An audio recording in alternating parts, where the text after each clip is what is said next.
How to start a landscaping business right now with no startup money.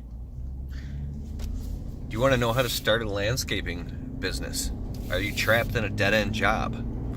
Are you pulling your hair out and maybe you're trying to get this thing off the ground because you hate your job and you're not making enough money, but maybe you're afraid that you can't get this business off the ground.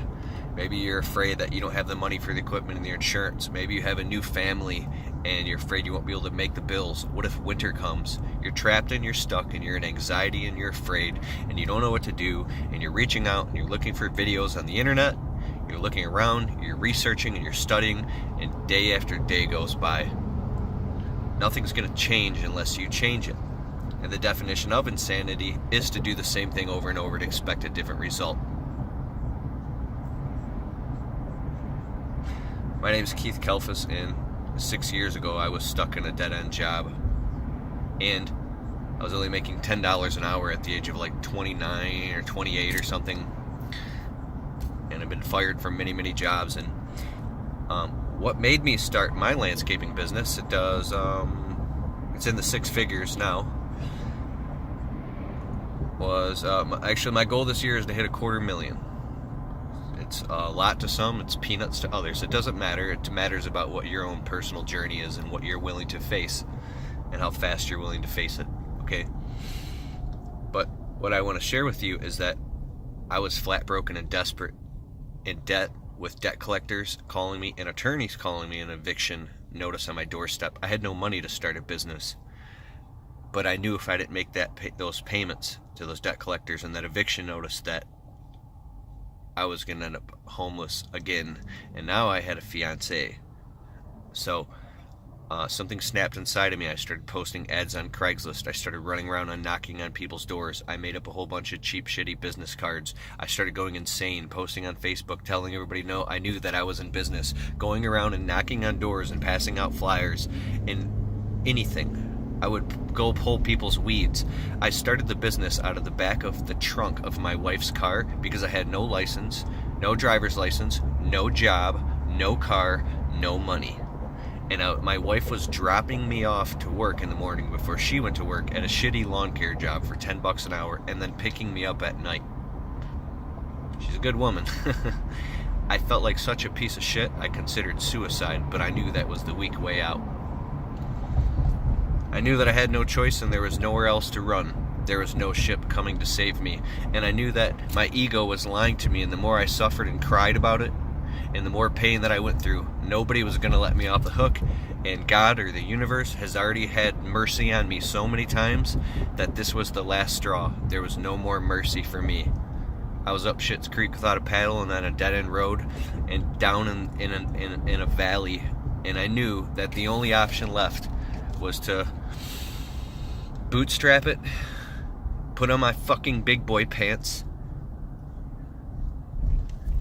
I hit a bump when I said that. It came out funny. But to bootstrap it and put on my fucking big boy pants and literally go out there and do the scariest thing ever was to get rejected and get on my hands and knees like a bitch and start pulling people's weeds. My first landscape job, my buddy Dave loaned me a wheelbarrow, a tarp, a rake, and a shovel. And I took my rent money and dumped out change, and I went and got a piece of shit pair of Black & Decker shrub trimmers from Home Depot for like $38. And I showed up on somebody's property and I trimmed their shrubs. I didn't even have a blower. And then I raked it all up and I cleaned it for like $40 or something. I didn't even know what to charge. And then the neighbor came out, and then I did the neighbors, and then I was taking my wife's car and we were fighting because I was using her car to go do these landscape jobs and coming home with the bags of weeds in the back of her trunk, right?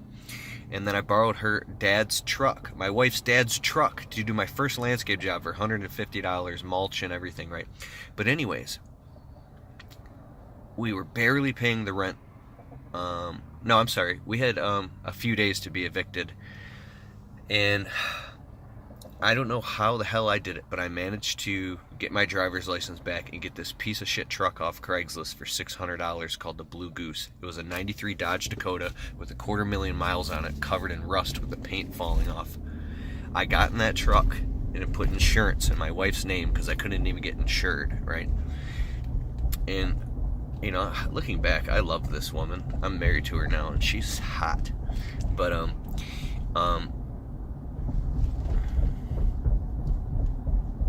when I snapped, I was still cutting grass during the day for $10 an hour, but now I was going out at night and doing quotes. I worked 7 days a week, 90 to 100 hours a week for 3 years straight. After 6 weeks, I replaced the income from my shitty job, and I woke up on a Saturday morning and I had this gut feeling. It said, you have to quit your job right now. Today's the day. I was scared, but I went with that gut feeling because I was already dead.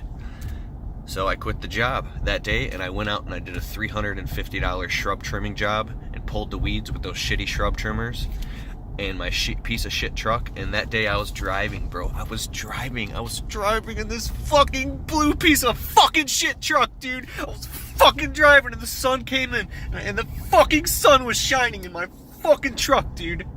And I fucking was fucking free! I was fucking free! I was fucking free! You gotta get fucking free! Fuck your job! You gotta be ready to fucking die! You gotta be ready to fucking die for this! And then you'll fucking get it! Get your fucking ass out there and do it! You got this! You fucking got this! Now fucking do it!